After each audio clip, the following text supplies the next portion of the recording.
Assalamualaikum warahmatullahi wabarakatuh. Alhamdulillahilladzi syarrafana bil Mustafa. Alhamdulillahilladzi hadana li hadza wa ma kunna linahtadiya laula an hadanallah. Wassalatu wassalamu ala sayyidina wa habibina wa maulana Muhammadin wa ala alihi wa ashabihi wa junudih al-amirina bil ma'ruf wan nahina 'anil munkarat, amma ba'du. Qad qala 'azza wa jalla fi kitabihil karim wa huwa asdaqul qailin, qul in kuntum tuhibbunallah fattabi'uni yuhibbukumullah wa yaghfir lakum dzunubakum wallahu ghafurur rahim. Wa qabla kulli syai', mari kita baca Fatihah terlebih dahulu kepada sahibu hadal kitab dan kepada Nabi kita Muhammad sallallahu alaihi wasallam. Al-Fatihah ila hadratil habib Sayyidina Rasulullah Muhammad sallallahu alaihi wasallam wa ila sahibil kitab Syekh Zainuddin Ibnu Abdul Aziz bin Zainuddin Al-Malibari, nafa'ana Allah bi ulumi. Al-Fatihah. A'udzubillahi minasyaitonir rajim. Iyyaka na'budu wa iyyaka nasta'in. Shiratal ladzina an'amta 'alaihim. Baik, kita masih melanjutkan kajian tentang qati'atur rahmi, memutus silaturahmi, halaman 100 ya. Bismillahirrahmanirrahim. Wa Ibnu Majah, dan hadis riwayat Imam Ibnu Majah. Asra'ul khairi sawaban. Asra'ul khairi bermula paling cepat-cepatnya kebaikan. Sawaban sebagai pahala yang akan diberikan oleh Allah, itu albirru wasilaturrahmi. Itu albirru, yaitu berbuat baik, wasilaturrahmi, dan menjalin hubungan kekerabatan. Wa asra'us syarri, dan bermula paling cepat-cepatnya kejelekan, ukubatan sebagai siksa, itu al-baghyu, yaitu dengki atau perbuatan keji. Wa qati'atur rahmi, wa qati'atur rahmi, dan memutus silaturahmi. Naudzubillah min dzalik. Jadi dalam hadis ini diterangkan pahala yang cepat mendatangkan kebaikan, yang cepat mendapatkan bonus adalah pertama silaturahmi. Kebaikan yang salah satunya adalah silaturahmi. Dan dosa yang cepat dapat siksa ya. Dosa yang cepat diberikan bala oleh Allah adalah al-baghyu wa qati'atur rahm. Al-baghyu itu bimana curang, bimana berbuatan keji ya. Wa qati'atur rahmi, dan memutus tali silaturahmi. Nih ya. Jadi barangkali ini ada dua yang harus kita pilih. Kita mau cepat dapat pahala apa cepat dapat siksa gitu kan. Allah udah kasih tahu melalui Sayyidi Rasul Muhammad sallallahu alaihi wasallam. Apa itu? Yang pertama adalah berbuat baik ya. Orang buat baik apapun ya. Baik ucapan, baik kita membantu orang kan gitu ya. Bantu orang dengan apa yang kita punya, kita kasih rezeki orang-orang yang mungkin membutuhkan, itu albirru. Kemudian wasilaturrahim, silaturahmi. Silaturahmi, misalnya ada beberapa tayangan di televisi nasional kita ya, alhamdulillah ada seorang tokoh datang ke satu kampung gitu kan, dia dengan mendadak atau orangnya kenal terus dikasih duit, wah senangnya luar biasa. Dan mudah-mudahan itu acara berkah ya akhi ya. Kenapa? Karena menjalin hubungan silaturahmi antara orang kaya dengan yang mungkin kurang. Yang keduanya juga memberikan hadiah tadi, albirru tadi ya. Pada akhirnya apa? Ya untung semuanya itu. Insya Allah tayangannya berkah, orang yang dapat juga berkah kan gitu. Karena ada kebaikan, ada silaturahmi, menjalin hubungan silaturahmi. Bayangkan rumah yang kecil, yang jelek, yang di dalam gang kecil, dia datangi, masya Allah ya. Yang mudah-mudahan dia ikhlas ya, acara itu berkah karena sudah masuk kategori albir wasilaturrahmi. Berbuat baik memberi ya, berbuat baik dengan silaturahmi. Juga demikian dengan teman-teman sahabat-sahabat yang jauh. Sekali lagi ayo jalin silaturahmi ini. Makanya ketika pertemuan reunian, kita niatnya silaturahmi aja udah. Ya. Kita punya WhatsApp teman antar sesama alumni, niatnya silaturahmi aja udah. Ya, kalaupun mungkin tidak harus setiap hari memberikan komen, ya mungkin beberapa saat kita kasih kabar gitu kan. Jadi oh si fulan ada, istilahnya gitu lah ya. Niatnya silaturahmi, insya Allah berkah dunia akhirat. Yang kedua, wa asra'u syarri uqubah, ada perbuatan yang cepat datengin bala. Apa itu? Al-baghyu wal qati'atur rahim. Al-baghyu, baghyu itu sekali lagi bimana curang, bimana jahat, bimana berbuat keji lah ya. Orang keji, orang jahat ya, orang kejam, perbuatan maksiat dan dosa, itulah al-baghyu namanya. Wa qati'atur rahmi, dan orang mutuskan silaturahmi, masya Allah. Naudzubillah min dzalik, naudzubillah min dzalik. Ya, memutus silaturahmi, datang bala cepat. Ya, naudzubillah. Apalagi maksiat, maksiat sama itu. Karena orang maksiat, orang dosa itu sama. Secara tidak langsung dia minta sama Allah, ya Allah, berikan aku bala dari maksiat. Naudzubillah min dzalik. Masa ada orang minta bala? Ya bagaimana dia tidak minta bala, wong dia ternyata berbuat dosa dan maksiat, kan gitu. Tapi ketika dia berbuat baik, silaturahmi, maka dia secara tidak langsung juga minta, ya Allah, selamatkan aku dari bala musibah. Tuh, ya. Maka artinya, ayo umat Islam, bangsa Indonesia, jangan putus silaturahmi ini karena partaimu, jangan putus silaturahmi ini karena golonganmu, karena pakaianmu. Biarin kita berwarna-warni, itu sebuah keindahan. Dunia diciptakan oleh Allah mutanawwi', macam-macam. Nggak bisa orang disamakan, nggak, biarin. Beda-beda itu sebuah sunatullah. Tapi bagaimana yang beda itu berada dalam tempat yang indah, yang tempat yang satu kemudian memancarkan keindahan. Coba kalau kita lihat di taman-taman bunga, apakah bunganya satu? Ya kan enggak. Bunga warna kuning ada, warna biru ada, hijau ada, putih ada, hitam ada. Dalam nuansa yang bareng, indahnya luar biasa tuh. Ya. Bunga itu menghasilkan harum, menghasilkan madu setelah datangnya lebah. Masya Allah. Manfaat. Jadi silaturahmi itu kita jaga benar. Saya Al-Fakir dan kita semua, ayo niatin silaturahmi dalam segala hal. Mudah-mudahan itu menyebabkan sering datangnya berkah. Tapi ingat, jangan sekali-kali kita mutus silaturahmi. Walaupun mungkin ada orang yang ngeselin banget, jangan sampai ada kata, awas lu ya, 7 turunan gue putusin. Naudzubillah. Jangan pakai 7 turunan, seturunan aja jangan. Anak cucu mantu jangan diajak suruh benci sama orang ini, jangan. Naudzubillah min dzalik. Masa kita pengen anak cucu mantu kita susah semua? Kalau kita mungkin karena sejengkelnya sakit hati, ya cobalah. Ya mungkin hanya kita aja, jangan dibawa anak cucu mantu kita. Apalagi kita sakit hati lalu ikhlas, datang barokah dunia akhirat.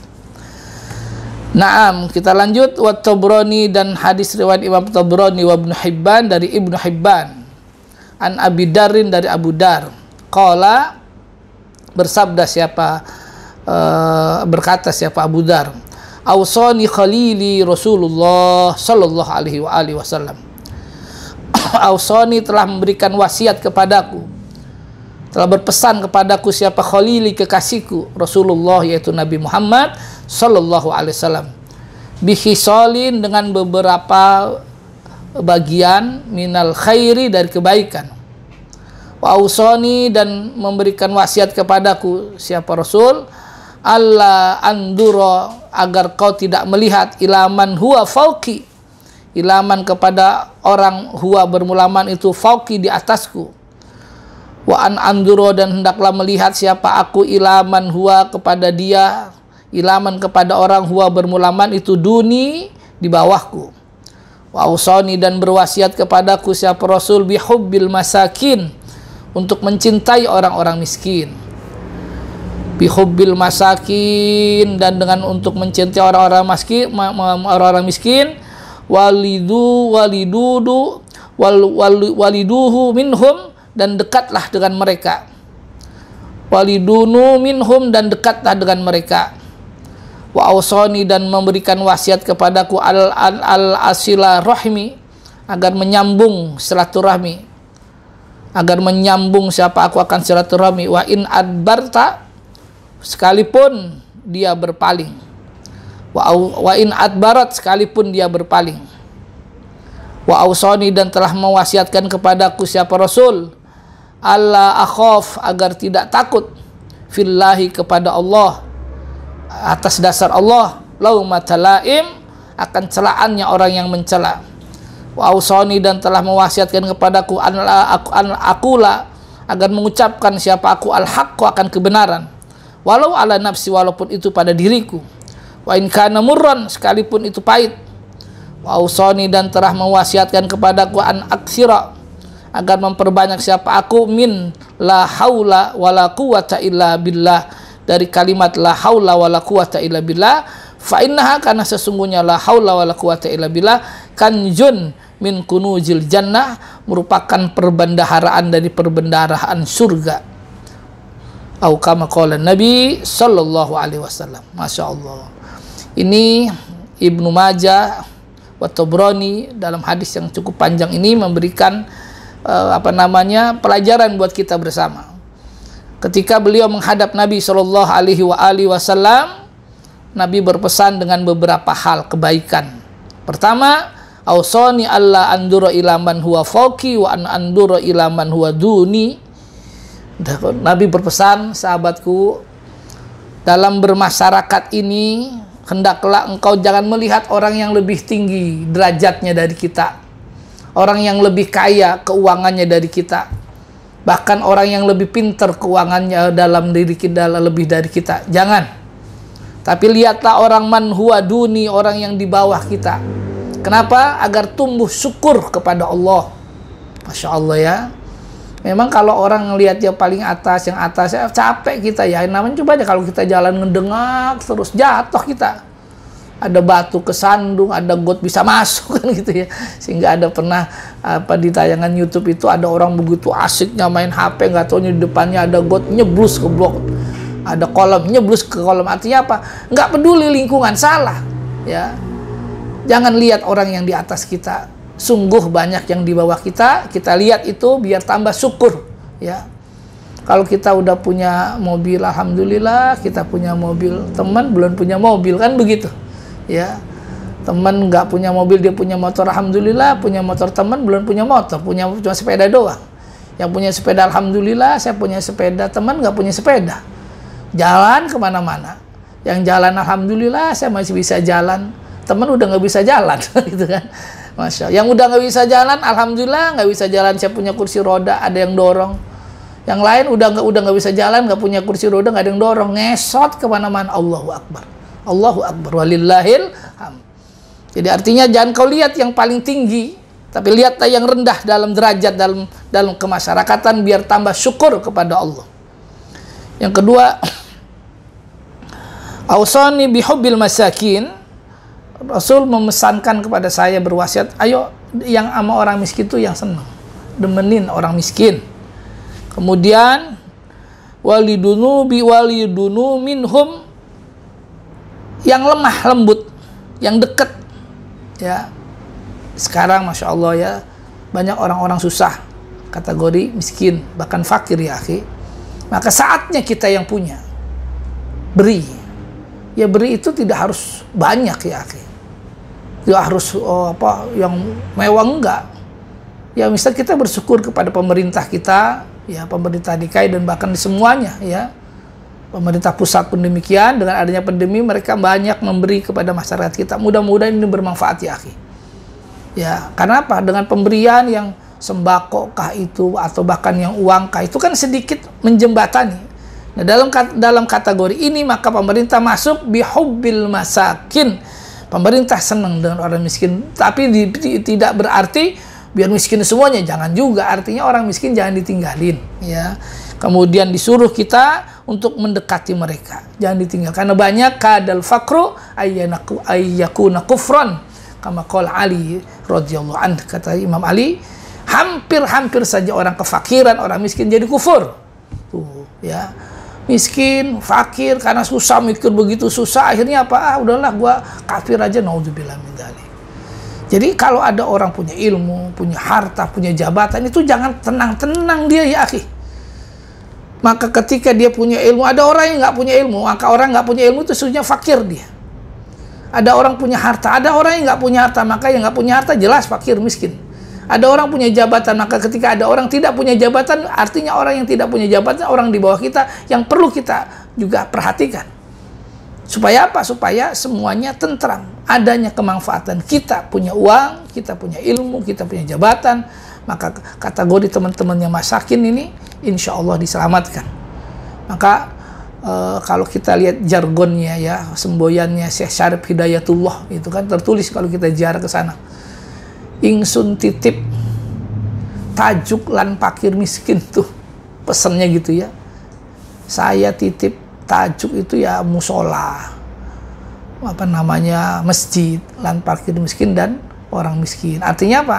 Syekh Syarif Hidayatullah secara tidak langsung menjembatani firman dan sabda Nabi SAW, jangan tinggalin masjid dan musola untuk meramaikan ibadah kepada Allah. Lalu fakir miskin bantu. Bantunya fakir miskin tidak berarti kita juga orang miskin harus minta-minta, enggak juga. Tapi bagaimana caranya? Sebelum dia minta kita kasih. Itu yang terbaik ya. Sebelum dia minta kita kasih, insya Allah ya. Kemudian wa ausani an asilah rahmi wa in adbarat, juga Rasul berpesan, ayo cari jalin silaturahmi walaupun dia mau berpaling. Ada orang udah nggak peduli sama kita, biarin, kita datang. Ya memang yang terbagus datang, tidak sekedar datang ya, bawalah buah tangan apapun ya, sedikit atau banyak insya Allah. Wa in abar, kata Nabi, wa in adbar, sekalipun dia berpaling, maksudnya dia cuek sama kita, ya kita datengin. Maka budaya silaturahmi ini insya Allah menghadirkan berkah ya. Wasoni an la akhaf, dengan juga kita Rasul berpersatu kepada saya, jangan takut. Kalau kau sudah karena Allah, jangan pernah takut. Laumat laim, cacian dan hinaan orang-orang yang menghina, jangan takut ya akhi. Kita alumni dari Pondok Pesantren As-Siddiqiyah, banyak pesan dan kalimat thayyibat, pesan dan kalimat-kalimat hikmah yang telah kita dengar dari guru-guru kita. La takhaf laumat laim, jangan pernah takut kalau ada orang yang mencaci, menghina, karena itu bagian daripada ujian kita beragama. Jadi kita memang tidak, artinya apa? Kita dalam hidup ini tidak selalu bertabur bunga, berucap sanjung orang kepada kita, tidak. Pasti ada yang nggak seneng. Maka kata Nabi, la takhaf, jangan takut. Fillah, tapi karena Allah. Kalau ada orang mencaci atas perbuatan dakwah itu, alah lu ngomong begitu seenaknya gitu, biarin aja, emang gua ngomong apalagi kan gitu. Yang penting kita udah berbuat. Dicaci, dimaki biasa, biarlah itu menjadi amal ibadah buat kita. Maka baginda Nabi Shallallahu Alaihi Wasallam, buat teman-teman yang mungkin ada orang yang masih mencaci dan memaki, ingat ada namanya ghibah ya, ghibah itu haram. Maka sesungguhnya orang yang mencaci maki siapapun, apalagi yang dia caci maki itu orang soleh, orang beriman, maka dia sesungguhnya sedang ngasih pahala yang banyak sama orang-orang itu. Kalau dia ngomongin kejelekan, maka sesungguhnya dia udah ghibah. Bener kok Ustadz, ya itulah ghibah. Salah, apalagi salah, fitnah Anda, dosanya gede. Nah, tapi bagaimana kita menghadapi orang yang mencaci, menghina, mungkin di medsos atau bahkan diucapkan langsung, la takhaf laumata laim. Terus kalau memang benar, lakukan kebenaran itu. Jangan pernah takut cacian orang yang menghina kita. Ya, wa ausani an aqula al-haq, dan Rasul berpesan, ayo ucapin yang benar. Walau ala nafsi, walaupun mungkin jelek, berat. Wah, ini nyinggung gua nih bahasanya gitu, biarin aja. Kalau salah kita omongin ya. Kemudian pesan beliau, ausani an aksira min la haula wala quwata illa billah, hendaklah kita memperbanyak kalimat la haula wala quwata illa billahil aliyil azim. Ini zikir maksudnya, banyakin zikir. Nah, salah satu zikirnya la haula wala quwata illa billahil aliyil azim. Coba kalau kita banyakin la haula itu minimal ba'da subuh 100 kali saja. La haula wala quwata illa billahil aliyil azim. Habis subuh 100 kali. Itu insya Allah yang pertama kita akan dikuatkan jiwa raga kita. Yang kedua insya Allah barokahnya kita akan dimudahkan dalam urusan rezeki. Amin ya rabbal alamin. Dan itu ternyata bersambut dengan pesan Nabi. Kata Nabi, banyakin baca la haula. Nah, pertanyaannya kapan? Nah, itu ya. Ketika kita kapan kan secara umum sih kapan pun boleh ya, silakan. Karena kata Nabi, ayo banyakin la haula wala quwata illa billah fa innaha kanjun min kunuzil jannah. Itu adalah perbendaharaan. Nah, kata-kata perbendaharaan berarti ini pintu dibukanya rezeki oleh Allah Subhanahu wa taala. Nah, kapan? Nah, itu kan Nabi tidak menjelaskan secara rinci. Faqala ulama ussalih, ulama soleh mengatakan ya minimal kau baca ba'da subuh 100 kali ya. Apalagi kalau thariqah Imam Ghazali itu dalam seminggu itu ada kalimat la haula wala quwwata illa billahil aliyil azim dibaca 1000 kali. Cuman waktunya ya, ada setiap hari itu ada zikir yaumiyah beliau. Mungkin suatu saat kita akan kaji karomat dan barokat zikir Al-Ghazali insyaallah. Nah, dalam kesempatan yang berbahagia ini Rasulullah berpesan kepada kita, kalau pengen kaya, pengen mulia, ayo banyakin baca la haula wala quwwata illa billahil aliyil azim. Akhifillah yang dimuliakan Allah Subhanahu wa taala, semoga apa yang kita kaji, apa yang kita lihat, apa yang kita sampaikan pada hari ini insya Allah bermanfaat dunia dan akhirat. Nah, prinsipnya jangan sekali-kali kita sebagai muslim, kita sebagai orang beriman mendapatkan kekurangan rezeki dari sebab pelitnya kita bersilaturahmi. Di dalam hadis Saikhadi ini dilengkap beberapa lengkap ya. Tuh sekitar 5 lengkap kita karena durasi ya. Wasaikhani man ahabba. Wasaikhani dan hadis riwayat Imam Bukhari Muslim, man barang siapa ahabba yang senang ayyub sato untuk diluaskan fi rizkih dalam urusan rezekinya wa ayun sa'a dan dipanjangkan ayu akhirah yaitu dipanjangkan fi asari dalam umurnya ay ajali dalam itu ajalnya falyasil rahimahu hendaklah dia menjalin silaturahmi. Wa Abu Ya'la dan dari Abu Ya'la inna shadaqata wa silaturahmi yazidullahu bihima fil umr wa yarfa'u bihima maitatus kata Imam menurut riwayat Imam Abu Ya'la, sesungguhnya sedekah dan silaturahmi yazidullah, Allah akan nambahkan bihima dengan keduanya fil umri dalam umur, wa yarfa'u dan akan menghilangkan bihima dengan keduanya silaturahmi dan sedekah maitatus mati yang hina ya, wa yudfanu dan akan dikubur bihima dengan keduanya al makru wal makdur, kesusahan dan kebahayaan dan hal yang ditakuti. Subhanallah. Jadi closing dari pertemuan kita, menjalin kehormatan dengan silaturahmi dan sedekah. Nah, kata Nabi itu akan nambah umur, akan menyebabkan kita diluaskan rezekinya. Yang kedua, dia akan mampu mengangkat derajat ya, kemudian dihindarkan oleh Allah dari mati yang jelek. Mati jelek itu ya mati yang ya naudzubillah ya, mati jelek itu mungkin ketabrak atau pokoknya mati yang nggak bagus lah. Mati kita mudah-mudahan husnul khotimah, terus matinya mulia ya, bukan ada orang masya Allah ya sakit lama nggak mati-mati udah habis hartanya baru mati. Itu kan itu sengsara namanya. Jadi nah, apa dayanya upaya kita setelah kita zikirin lain ayat sedekah ayat silaturahmi, karena ternyata keduanya itu wa yadfa'u bukan yudfanu ya, salah tadi. Wa yadfanu akan menolak bihima al makru wal makdur, dengan sedekah dan silaturahmi itu pula akan mampu menolak ke sesuatu yang kita nggak senengi, yang sesuatu yang kita khawatirkan, sesuatu yang kita takuti. Nah, artinya apa akhifillah? Ini resep dari Kanjeng Rasul Nabi kita Muhammad sallallahu alaihi wasallam. Kita takut nih sedekah, kita khawatir nih sedekah, kita silaturahmi, itu aja udah. Insya Allah sedekah silaturahmi memanjangkan umur, menghindarkan mati yang jelek, dan bahkan bisa menolak segala kehinaan, kekhawatiran, dan ketakutan dan kejelekan. Insya Allah. Semoga apa yang kita kaji pada kesempatan yang bahagia ini bermanfaat dunia dan akhirat, dan Al-Fakir mengucapkan kurang lebihnya mohon maaf. Wallahul muwaffiq ila aqwamit thoriq. Wassalamualaikum warahmatullahi wabarakatuh.